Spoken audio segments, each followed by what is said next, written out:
Did you feel, Kevin, that like last week that's the way this offense should look? Against a good opponent, a good defense, this was maybe the best performance you had, and if so, what was responsible for that? Well, again, we typically, and again this week, you're practicing against a good crowd every day. So the practice is good, the competition is good. Against the ability to find some balance, and we ran the ball. We got to find a way this week to do that. End of the year, when you're getting tired, like how do you get the physical work you need without overworking and being tired? And at the same time, if you take care of your team, you can come in, not ready to play. As physical as you need to play in this league down the stretch when you're trying to be in the championship hunt. So, click. But again, it takes just a little bit to be off. And you're fighting every week to put it together. And you're fighting to stay on. We've had it sometimes we haven't. And again, this week got to fight like heck to have it this week. Using the tight end in the backfield almost like as a fullback, it's not exactly fancy, but it seems to work well for you, and it's something Ohio State hasn't done before you got here, very much at least. I mean, just can you talk about that wrinkle a little bit and why that's been effective for you guys, Kevin?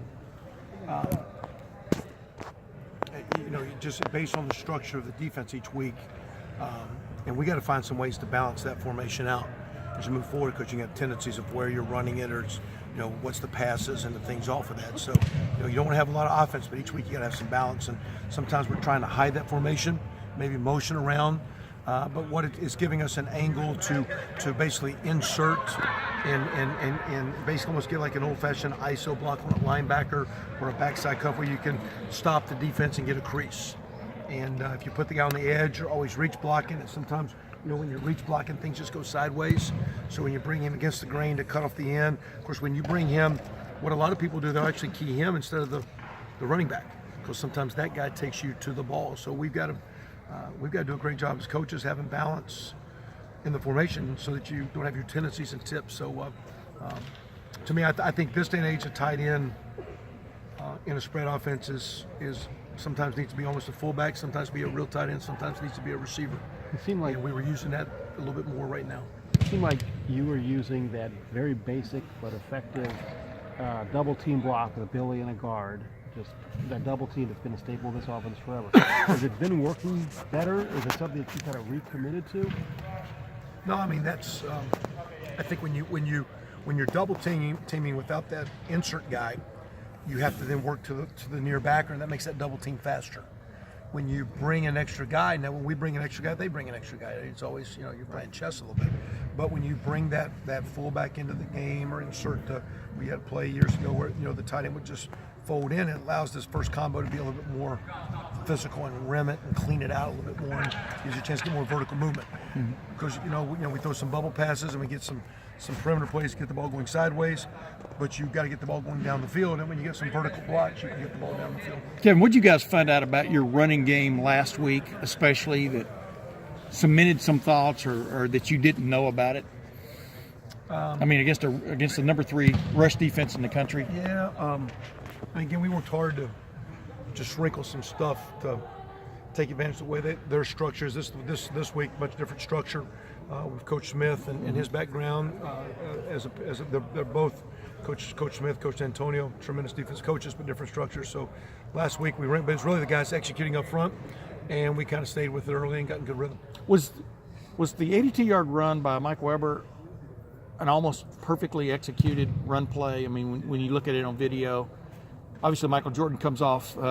He and Billy both double teamed the nose or whatever right there, kind of shoved him left, and Michael came off and caught the middle linebacker in the hole. And when a guy goes 82 yards up the middle untouched, where does that come down in a perfect blocking situation? Well, to me, when you do something like that, it's 11 guys.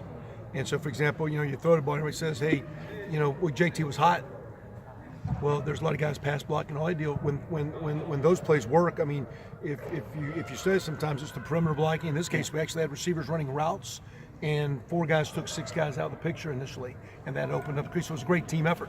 And to play as well as we did last, it's team. That's what we're going to need this week. You got to down the stretch. You got to play great team football, and we got to find a way to keep that team momentum going. We've been asking this a bunch, but is there a chance we're going to see both of those running backs on the field at the same time? In a repeated basis. You guys come to warm-ups, are out there all the time. Yeah. They're out there. No, what, is that at your disposal now if you want to go that route? If do y'all have stuff like that? Yeah, initially, yes, but again, we're just worried about Mike's initial wear and tear. But now he's back. I mean, yeah, but again, we'll work it as we move forward. Kevin, is it possible that he wasn't Like the two tight ends have gotten out there some same kind of deal. with Mike? I think you just alluded to this. Is it possible that he didn't still get back to 100% or close to where you want him to be until the last couple of weeks in terms of his health? Because he just looked physically like a different guy on Saturday. Yeah, maybe, but also too, I think it was a big game being from where he's from, and and that's again like right now our attention is on this game and this week, because I thought last week our team and Mike had great attention. That's what this week is, the attention of this one. So whether he's more healthy or there was an attention and purpose about what we're doing, and we were focused on something we need to do, and that's what we're trying to get our offense. So you got 11 moving parts, and you say it's a perfect call, and but sometimes the defense cooperates with the way they line up.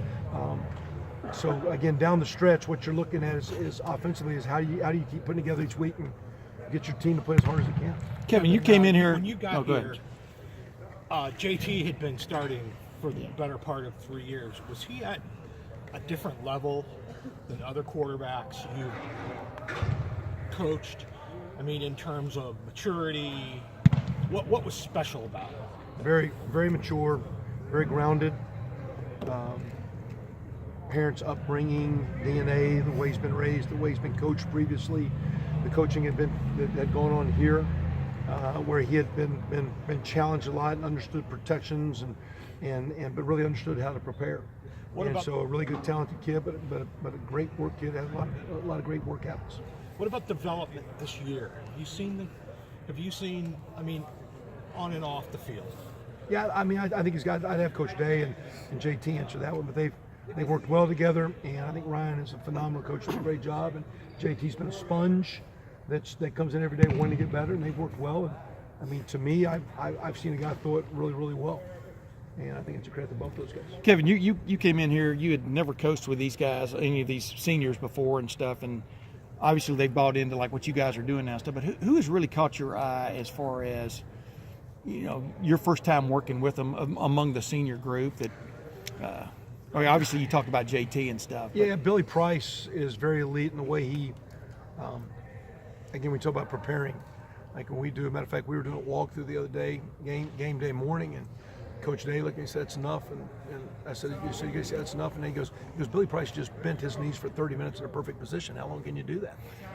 Because he does things in a very detailed way. So he's an elite guy. Jamarco Jones has been an elite guy with his knowledge of the game, and I've had a chance to be around him. Those guys quite a bit, kind of hang with the line. You listen to those guys talk and communicate how serious they are, and they're understanding. Those guys, JT, they're understanding those guys, and I know we got some more. I'm working. Zach's came over and played a little bit of that tight end fullback spot, so I've got to know him a little bit. He brings a lot of energy. He's been great in the kicking game, but those linemen up front have been pretty special. Is it a testament to them? I mean, just to the team. I'd like to say too, because I don't like to talk about my guys, but Marcus came off a disappointing year, and he changed some practice habits, and not because he caught one catch. He's a joy to coach, and he comes in every day, and he's been a good senior leader, and he's helped our tight end group a lot. He's also become a hurdler. No, I'm just joking. I'm with you.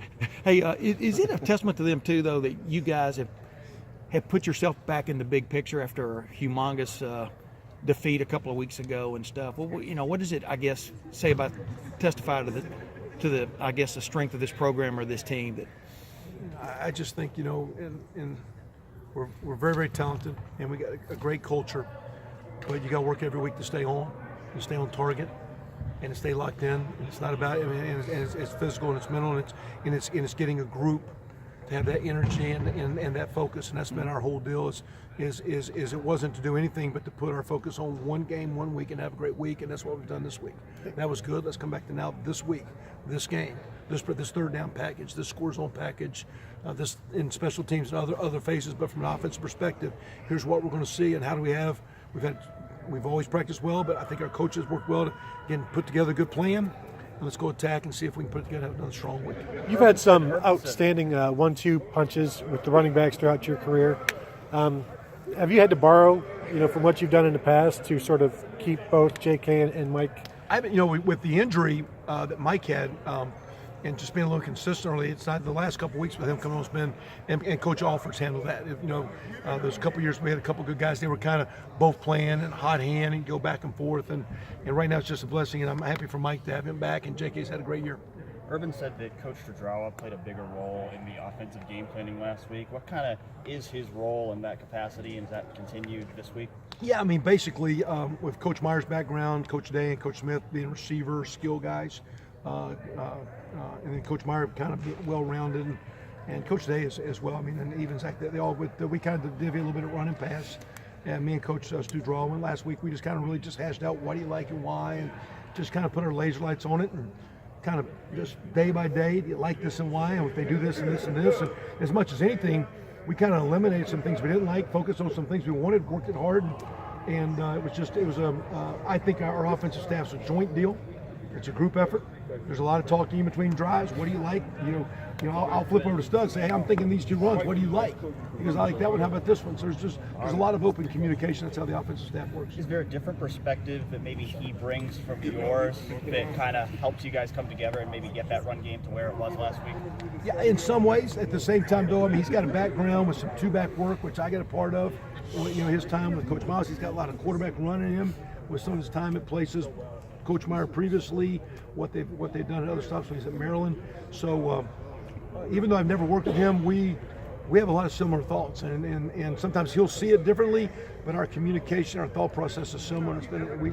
I enjoy working with him. I think we work well together. What does it mean to an offense when you can run the ball and run it like you guys have? Well, I think, and if you don't have receivers, you can't pass block. If you don't have receivers, the guy can't throw, whatever. But when people say they're one-dimensional, typically it means you can't run the ball. If a team can stop your run and make you beat one and make you throw. Now, some teams maybe can't throw because you just don't have it at quarterback, or you have issues. But when you're a good team, when you can run the football, it gives you the balance. And because now you can pass on your terms. Mm-hmm. When you have to pass on the defensive terms, it's a difficult game for everybody. All right, guys, ladies. Thanks, Kevin. Thank you all.